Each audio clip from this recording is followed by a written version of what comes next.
वैसे तो अंधविश्वास बुरी चीज है। कहा जाता है कि अंधविश्वासी होना आपको गलत रास्ते पर ले जाता है, लेकिन इस केस में यह अंधविश्वास सही साबित हुआ। नमस्कार, मैं हूं समीक्षा दीक्षित और आपका स्वागत है सत्योदय मीडिया में। आज हम आपके लिए एक ऐसी स्टोरी लेके आए हैं जिसमें आपको पता चलेगा कि एक सपना और अंधविश्वास एक मर्डर की मिस्ट्री सॉल्व कर देता है। बात है 1997 की। एक भानुमति ठक्कर नाम की औरत अपने फ्लैट में अकेली रहती थी। उनके हस्बैंड जो है वो दुबई में रहते थे, वो गोल्ड के व्यापारी थे। उनका एक बेटा भी था जो पुणे में पढ़ाई करता था, यानी वो पुणे में रहता था। और भानुमति जो है वो मुंबई में कृष्णा नगर एक जगह है, वहां पर वो रहती थी। वृंदावन सोसाइटी में उनका फ्लैट था और वो अकेले उस फ्लैट में रहती थी। उनके साथ जो है उनकी नौकरानी रहती थी, उसका नाम था माया। माया जो है भानुमति के फ्लैट में काम करती थी, आया जाया करती थी। एक दिन क्या हुआ कि माया जो है एक दिन की छुट्टी लेकर जो है गई हुई थी बाहर, और भानुमति अपने फ्लैट में अकेली थी। भानुमति जो है उसकी उम्र लगभग जो है 65-66 के आसपास की होगी, तो वो अपने घर में अकेली थी।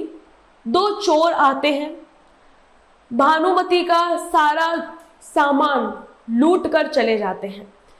उसके बाद माया जो है वो एक दिन के बाद जब वापस लौट कर आती है फ्लैट में, तो वो देखती है कि घर बंद है। वो खटखटाती है, घर अंदर से नहीं खुलता है। उसके बाद वो खिड़की से झांक कर देखती है घर के अंदर, तो उसको कुछ बदबू सी आ रही होती है। वो जो है आनन फानन में पुलिस को बुलाती है। पुलिस जब दरवाजा खोलती है तो अंदर देखती है कि भानुमति की लाश पड़ी हुई है। जिस किसी ने भी भानुमति का मर्डर किया हुआ होता है, उसने पूरी तरीके से जो है भानुमति को चाकू से गोदा होता है। पूरे कमरे में खून ही खून होता है। भानुमति की मौत एक दिन पहले ही हो चुकी होती है। पुलिस पूरे घर की छानबीन करती है तो पुलिस को दिखता है कि तिजोरी खुली पड़ी है। मामला साफ नजर आ जाता है पुलिस को चोरी का है। पुलिस जो है वो 1 साल तक इन्वेस्टिगेशन करती है, लेकिन पुलिस को कोई भी सुराग नहीं मिलता है, जिसके बाद से भानुमति का ये केस बंद हो जाता है। अब भानुमति का केस पूरी तरह से बंद हो चुका है। भानुमति का मर्डर हुआ, किसने किया और क्यों किया, ये सभी बातें जो हैं अब उस केस के साथ क्लोज हो जाती हैं। बात यहीं पर खत्म हो जाती है। 2013 का वक्त आता है। एक कांस्टेबल जिसने नया नया ज्वाइन किया होता है, वो अपनी नौकरी से कुछ वक्त बाद रायगढ़ जाता है, अपने घर अपने परिवार से मिलने जाता है। उस वक्त 2013 में, यानी कि 16 साल बाद 2013 में एक व्यक्ति एकदम से आता है उस कांस्टेबल के पास और कहता है आकर कि आप जो है तानाजी और सांभा जी को गिरफ्तार कर लीजिए, क्योंकि इन्होंने भानुमति का मर्डर किया था और अब भानुमति की आत्मा हमारे गांव में घूम रही है, हमको परेशान कर रही है। कांस्टेबल को हंसी आ जाती है। वो कहता है कि ये किस तरीके की तुम बातें कर रहे हो, आत्मा कुछ नहीं होती है, तुम आज के युग में जी रहे हो और तुम आत्माओं की बातें करते हो। कांस्टेबल हंस के उस बात को टाल देता है, लेकिन वो जो आदमी आता है कांस्टेबल के पास कहने के लिए, वो बार बार यही कहता है कि आप उन दोनों को गिरफ्तार कर लीजिए, उनकी वजह से गांव में हमारे लोग मर रहे हैं। तो जो कांस्टेबल होता है वो उस आदमी की बात को हंसकर टाल देता है और वो रायगढ़ से वापस जो है मुंबई आ जाता है। अपना जो है पुलिस स्टेशन आता है, फिर से ज्वाइन कर लेता है। काफी लंबी छुट्टी के बाद आता है, तो वहां पर उसके जो सीनियर अफसर होते हैं वो मजाक के मूड में सब बैठे होते हैं। तो वो जो है ऐसे ही उस व्यक्ति की कहानी सुनाता है कि मैं अपने घर गया हुआ था और मुझे एक ऐसा पागल व्यक्ति मिला जो कह रहा था कि कोई आत्मा है मेरे गांव में और उनका मर्डर मेरे 2 साथियों ने किया था, आप उसको गिरफ्तार कर लीजिए। जो सीनियर अफसर होते हैं उन्होंने पहले मर्डर के काफी केस सॉल्व किए होते हैं, तो उनका दिमाग ठनकता है। वो फिर से उस पुलिस वाले को अपने गांव भेजते, कहते हैं कि तुम फिर से जो है जाओ, रायगढ़ जाओ और जो है उस व्यक्ति से दोबारा मिलो और उससे पूछो कि आखिर पूरा मामला क्या है, और तुमको जो है मैं यहाँ से छुट्टी दे रहा हूँ, तुम अपने घर जो है फिर से होकर आओ। कांस्टेबल भी खुश हो जाता है। वो जाता है उस व्यक्ति के पास पूरी जो है खोज खबर करने के लिए कि आखिर बात क्या है। वो जो आदमी होता है वो बताता है कांस्टेबल को कि मुंबई में जो है कृष्णा नगर में वृंदावन सोसाइटी में एक भानुमति नाम की औरत रहती थी। मेरे साथ जो है मेरे जो 2 दोस्त हैं तानाजी और सांभा जी, एक दिन हम तीनों लोग बैठ के साथ में दारू पी रहे थे तो उन्होंने मुझसे कहा कि एक औरत रहती है, इसके पास बहुत पैसा है और ये अकेले रहती है, तो चलो क्यों ना इसके घर में चोरी की जाए और हम लोग जो है मालामाल हो जाएंगे। वैसे भी हम सब गरीबी से जूझ रहे हैं, हमारे पास कोई सामान भी नहीं है और हमारा जो है फ्यूचर बन जाएगा। तो वो जो आदमी होता है वो कहता है कि मैंने जो है तानाजी और सांभाजी के साथ जाने से इनकार कर दिया था, क्योंकि मुझे लगा था कि अगर कहीं हम चोरी करते हुए पकड़े गए तो फिर पुलिस केस होगा, जो है गांव में बदनामी होगी और बीवी बच्चे भी पालने हैं। तो ये सब सोच के वो व्यक्ति तो नहीं जाता है, लेकिन तानाजी और सांभाजी ये दोनों चले जाते हैं चोरी करने के लिए। कांस्टेबल इतनी बात पता करता है और साथ ही उसको ये भी पता चलता है कि भानुमति की मूर्ति उनके गांव में लगी हुई है और उसकी तानाजी और सांभाजी पूजा करते हैं। तानाजी इन दिनों बीमार भी चल रहा होता है, ये भी वो व्यक्ति कांस्टेबल को बताता है। कांस्टेबल ये सारी जानकारी लेकर अपने सीनियर अफसर के पास जाता है।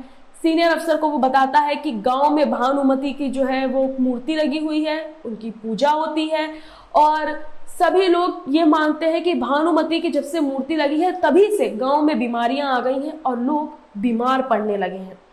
अब जो केस 16 साल पहले बंद हो चुका होता है, वही केस 2013 में दोबारा खुलता है। उस केस की फाइल खोलने के लिए एक कांस्टेबल को जो है उस क्षेत्र के पुलिस स्टेशन में भेजा जाता है। वो सीनियर ऑफिसर भेजते हैं और 20 दिन के लिए एक पुलिस वाले को यही काम दिया जाता है कि तुम जाओ और उस फाइल को, जो 1997 से 1998 की फाइल थी भानुमति की, उसको निकालो और वापस यहाँ पर आओ। फाइल निकलती है, केस फिर से ओपन होता है। तानाजी और सांभाजी का सर्च ऑपरेशन शुरू होता है।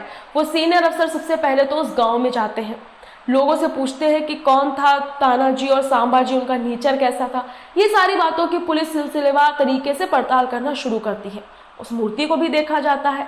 गांव वालों से पूछा जाता है कि ये मूर्ति तानाजी और सांभाजी ने क्या कहकर लगवाई है। तो बताया जाता है कि तानाजी ने बताया था कि एक बार उसको एक सपना आया था जिसमें एक औरत का एक्सीडेंट हो गया था। तो उस औरत ने कहा था कि अगर तुम मेरी मूर्ति गांव में लगवाओगे तो मेरी आत्मा को शांति मिल जाएगी। लेकिन गांव वाले बताते हैं पुलिस को कि जब से ये मूर्ति लगी है तब से यहाँ पर बीमारी आना शुरू हो गई है, लोग खत्म हो रहे हैं, जानवर खत्म हो रहे हैं। जाहिर सी बात है, ये अंधविश्वास की बात है, लेकिन गांव वालों को ये बात नहीं समझ में आती है। पुलिस वाले जो हैं वो फिर से पड़ताल शुरू करते हैं। तानाजी और सांभाजी को कॉल करते हैं, उनको कॉल नहीं उठता है। फिर एक जो है सर्विस प्रोवाइडर के जरिए दोनों का नंबर मिलता है। पुलिस वाले उनसे कांटेक्ट करते हैं और उनको जो है झूठ बोलकर बुलाते हैं और उनसे सारी कहानी सुनते हैं। तानाजी बताता है कि उसको जो है पैसे की जो है जरूरत पड़ती रहती थी। तानाजी जो होता है वो भानुमति की नौकरानी माया का पति होता है। वो कहता है कि वो मायावती को लेने अक्सर भानुमति के घर जाता है और उसको पता होता है कि भानुमति जो है वो अकेले रहती है, उसके साथ कोई नहीं रहता और उसके पास काफी पैसे भी होते हैं। वो जब भी उसको पैसों की जरूरत होती है तो वो भानुमति से मांग लेता है और उससे कहता है कि माया की सैलरी में उसको एडजस्ट कर लेना और काट लेना। ऐसा आपके भी घर में होता होगा, आपके भी नौकर या कोई भी पड़ोसी जो भी आपके यहाँ काम करता हो, वो इस तरीके की चीजें करते हैं कि अभी पैसा दे दीजिए, बाद में जो मेरी सैलरी आए तो उसमें एडजस्ट हो जाएगा। वही काम करता है तानाजी। एक दिन तानाजी फिर जाता है उससे भानुमति से पैसे मांगने के लिए। वो कहता है कि 10,000 रुपए की मुझे जरूरत है, लेकिन भानुमति उस दिन कुछ गुस्से में होती है। वो उल्टा सीधा बोल देती है तानाजी को और तानाजी को बेइज्जती लगती है कि उसकी पत्नी के सामने इस तरीके की बातें भानुमति ने बोली। वो अपने मन में बातों को रख लेता है। वो तीनों लोग बैठे होते हैं, तानाजी यही बातें बताता है कि वो और सांभाजी और एक जो और आदमी होता है, तीनों साथ में बैठे होते हैं, शराब पी रहे होते हैं और चोरी का प्लान बनाते हैं। वो जाते हैं जो है भानुमति के घर। भानुमति तानाजी को पहचान लेती है, इसीलिए जो है तानाजी को भानुमति को मारना पड़ता है।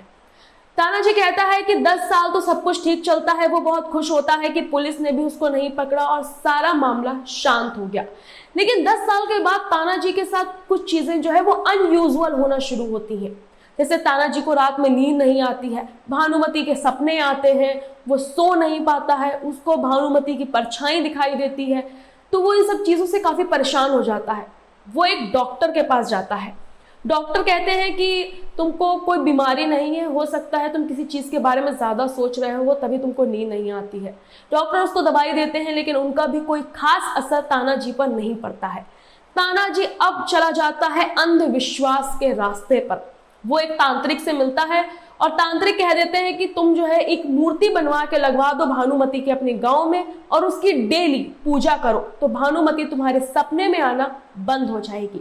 लेकिन भानुमति की मौत हो चुकी होती है और जाहिर सी बात है कि ये मामला जो है अंधविश्वास से जुड़ा होता है, तो ये शायद तानाजी ने जो है उसका कत्ल किया, उसको इसलिए लगता है कि भानुमति उसको परेशान कर रही है, लेकिन असल में ऐसा होता नहीं है। तानाजी और सांबाजी के साथ जो तीसरा आदमी होता है, उसको जब पता चलता है कि उसका बेटा बीमार है और पता चलता है कि भानुमति की वजह से गांव में बीमारियां आ रही होती हैं, तो वो घबरा कर सारी बातें कांस्टेबल को बता देता है, जो कांस्टेबल रायगढ़ छुट्टी के लिए आया होता है। तो इस तरीके से तानाजी और सांबाजी को सितंबर 2013 में गिरफ्तार कर लिया जाता है और दोनों सलाखों के पीछे पहुंच जाते हैं। ये आपने देखा कि किस तरीके से एक अंधविश्वास ने जो है 16 साल से बंद पड़े केस को फिर से खुलवाया और दोनों कातिलों को सलाखों के पीछे भिजवाया। आपको हमारी ये कहानी कैसी लगी हमें कमेंट करके जरूर बताइएगा। साथ ही हम ऐसी और भी मर्डर मिस्ट्रीज आपके लिए सत्योदय मीडिया पर लेकर आते रहेंगे।